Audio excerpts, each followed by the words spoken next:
Good morning, Vietnam! Hi. I'm feeling positive today, if not a little cold, as you can see, probably still very dishevelled, because, guys, my boiler broke again. Woo! Well, okay, so the boiler didn't break, but, and actually there was another witness to this. So, if you missed the previous video, my CO2 alarm, CO3 alarm, carbon monoxide alarm went off at like 10:30 at night, maybe 2 weeks ago, and panic ensued, naturally. But basically the gas man came around and was like, there's nothing wrong. And then he had to come around again because it was leaking, not the gas, some kind of water pressure. I'm not a gas man, I don't know. Was leaking into my downstairs neighbour's electronics. Shouldn't laugh, horrific. But he came back out to sort that, ripped up my bathroom, yada yada. Long story short, was gonna come round to fix the shelf that he cavemaned up last week. But the evening before, when I had my friends staying around, at 3 a.m, no, not even, 4 a.m, the alarm went off again. All the alarms throughout the flat, just my flat, and again, oh my God, panic ensued. On request of the previous one, if there's any problem, call gas emergency. There was another problem, so I called gas emergency. They came round. He was like, look, there's no leak. I think it's your alarms. So I got all the alarms replaced, and he cut off the gas, and because he was like, you need to get it checked before you use the gas again. Fair enough. I would rather get it checked than be suffocated in my sleep. So they're coming round today to do that. But what it means is that the last 3 days I've had no hot water and no heat.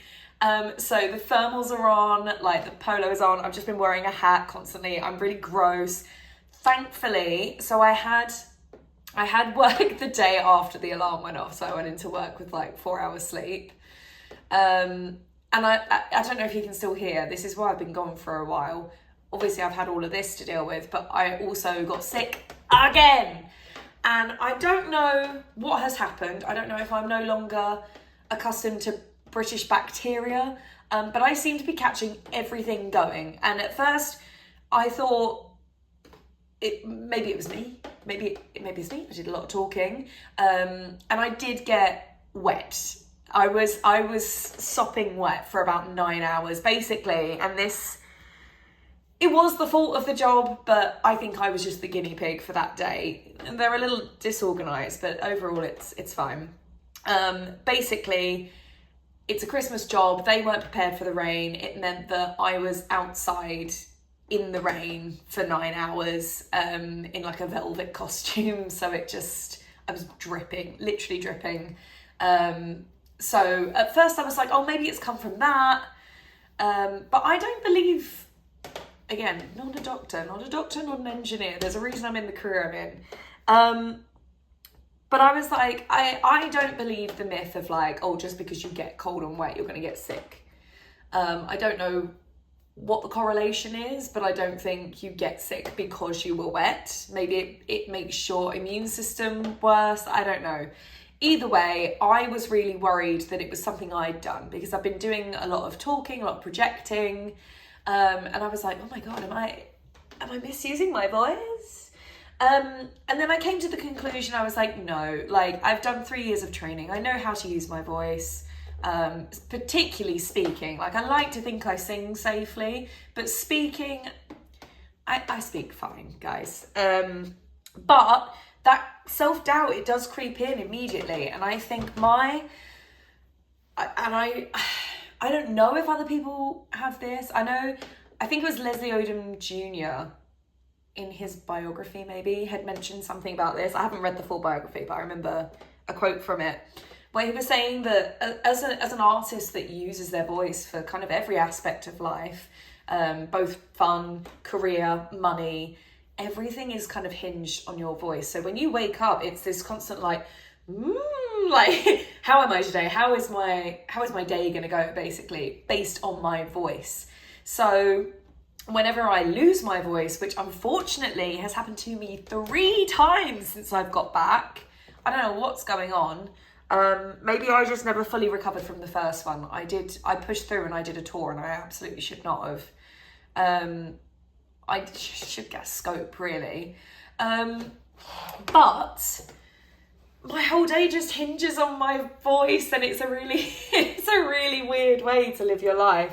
Because honestly, my mood, the way it plummets, guys, when I can't speak or I can't sing. Because obviously I go immediately on voice rest. Like, I've got a little care box, I've got the teas, I've got the humidifier, I've got nebulizer, I was going to call it Dr. Jar, it's not a face mask. Dr. Nelson steamer. I've got, like, the kit is there. The kit comes out and I'm like, right, let's go. It's on. So I do everything right. And, you know, I tend to get it back reasonably quickly. Like, as you can hear, it's pretty much back.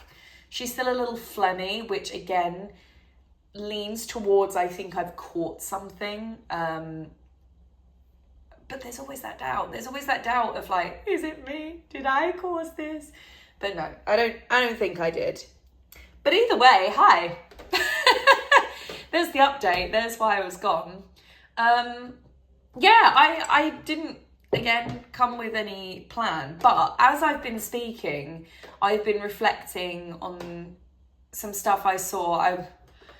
Part of the mental plummet that I had yesterday is that I couldn't function. I was waiting for the boiler man, right? Because he was supposed to come yesterday, and he just never came.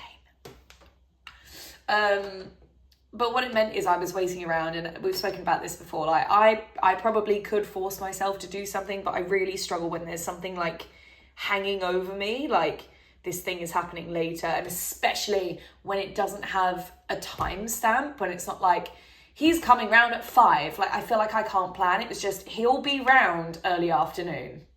So from probably about 11:30, I was like, he could be here any minute. And my whole day just kind of stopped. And then he just never showed. And they didn't let us know until about 6. And the problem is the whole kitchen is torn up at the moment. The bathroom is also torn up. So it's like, it's not even like I could like make dinner or anything. I mean, good excuse to order in, but I am trying to save money, so it wasn't great. And again, absolutely could have put everything away in the cupboard, cooked something, and then gone back. But also, guys, I've got no hot water. I've got a boiler kettle to wash up. Like, there were so many hurdles that I just did not have the mental energy to deal with. But while that was all going on, I was making everything worse by doom scrolling. And I was seeing, because I am a Disney fan. Now, hold off before you go, ugh, Disney adult. This is what I want to talk about. So I am a fan of Disney. Not a fan of the company as it currently stands. I'd like to make that very, very clear. I think they are greedy and capitalistic and led by soulless corporate people at the moment. Just my 2 cents. But overall, I have always enjoyed the parks, the movies, the legacy of everything. And I find it very interesting because I think a company, any company that has been around as long as them, it's so fun to like tie parts of their cultural impact back with the culture that it's reflecting. Do you know what I mean? So I've always been interested in it, and I think I worked there as well, so I've kind of done both sides as a consumer and as a worker. So I've been interested in it, and therefore I get a lot on my For You page of Disney content. And don't get me wrong, I'm cringing out with you, a lot of you. Because there is a clear divide of Disney adults and Disney fans. Now, bear with me on this, right? Because when I tell someone now that I like Disney, it is tainted by the Disney adult. Now, when I describe a Disney adult, these are die-hard fans. The company can do no wrong in their eyes. It is such a surface level fandom, where they're just like, oh my God, that's Donald Duck, oh, that's Donald Duck, I'm happy. And it is ruining it for the rest of us. Not just socially, because now I'm embarrassed to bring up Disney. There was a time where I found new friends through our appreciation of the artistry and the illusion in the parks. I'm definitely more theme park. I like the films, but I'm definitely more of a theme park person. And as I've got older, I've realised that I am just a fan of immersive entertainment. I'm not going to say I'm a theme park fan, because I think this is where my confusion early on came from.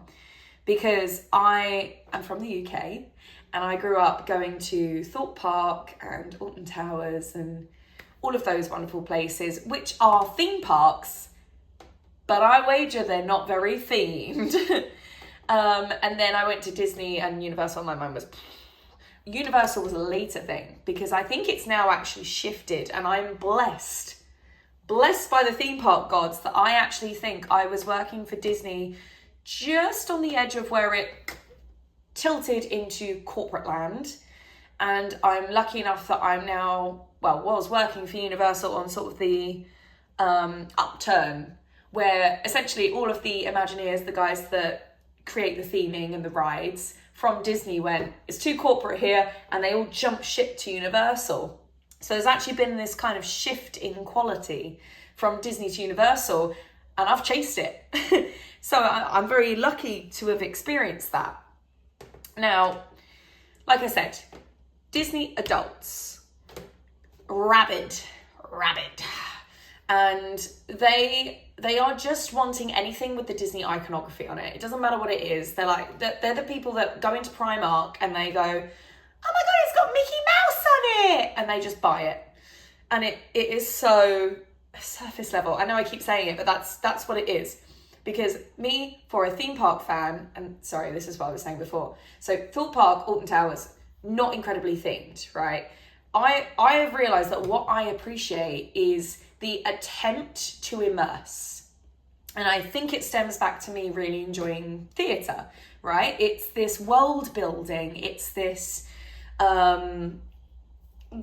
attempt to trick you, and illusions, you know. I appreciate the effort sometimes more than the payoff. Do you know what I mean? It's the, engaging in disbelief, there's a term for it. Willing engagement of disbelief. I think that's it.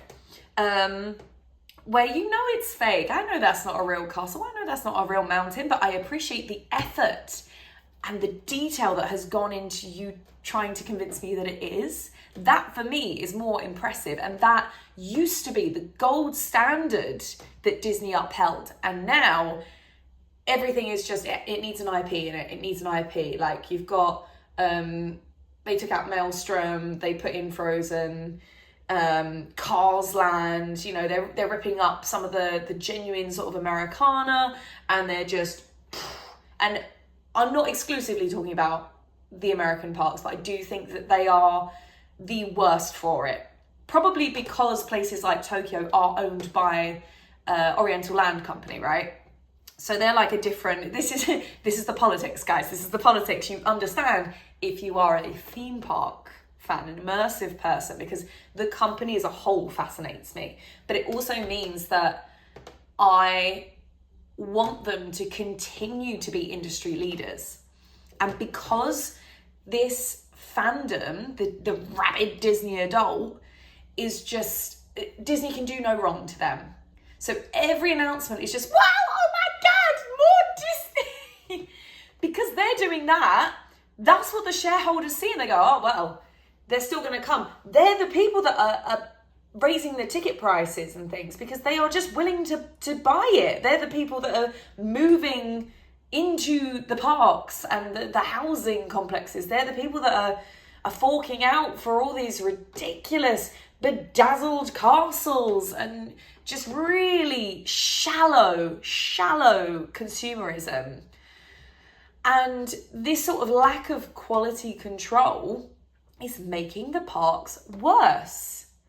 So now the actual sort of the Disney fans that I associate with are having this conundrum where we're going, actually, I don't agree with the politics.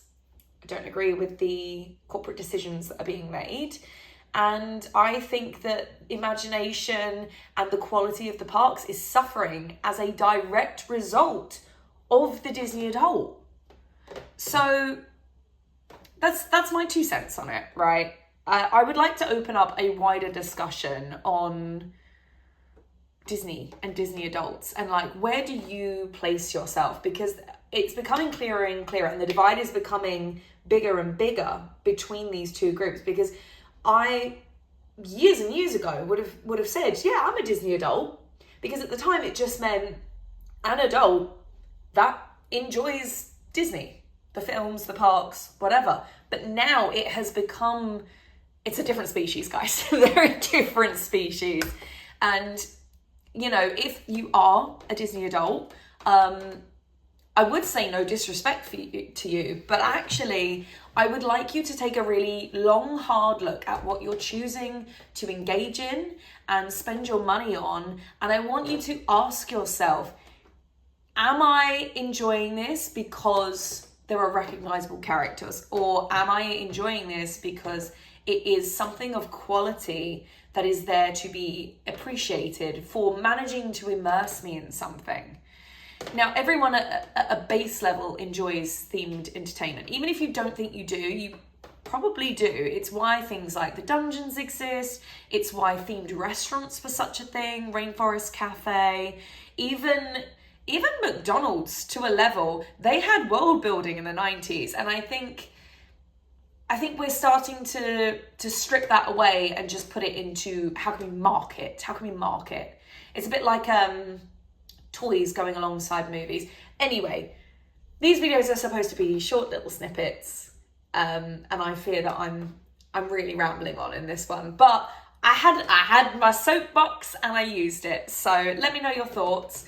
I'd be very interested to hear, and hopefully I will speak to you very soon, because she's back, baby, and let's manifest that my boiler gets fixed, I can have a bit of heat, and my voice will maybe recover once I've had a hot shower. Thanks.